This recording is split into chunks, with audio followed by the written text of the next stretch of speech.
In today's video, I'm going to teach you how to add animation in PowerPoint.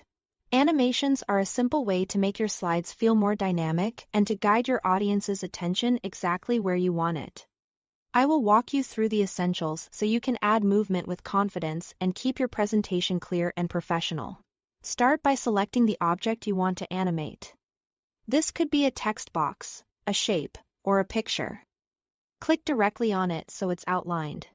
If items are grouped, the animation will apply to the whole group, so make sure you've selected the exact element you want.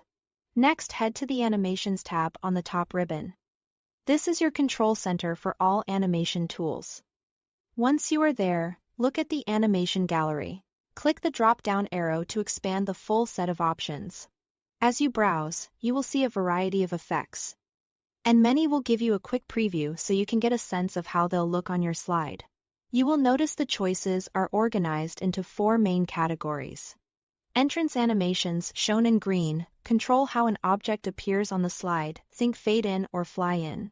Emphasis animations, in yellow, highlight something that's already on the slide, like a gentle pulse or a spin, to draw attention without making it appear or disappear.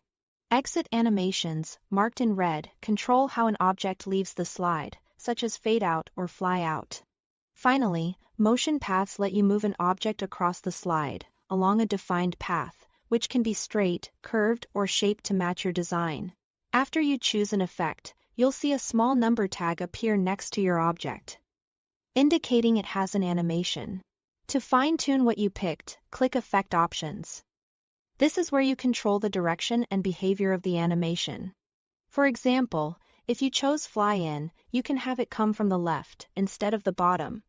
If you are animating text, Effect Options often lets you decide whether it appears all at once or line by line, which is great for revealing bullet points progressively. For motion paths, Effect Options helps you adjust the path direction so the movement matches your layout.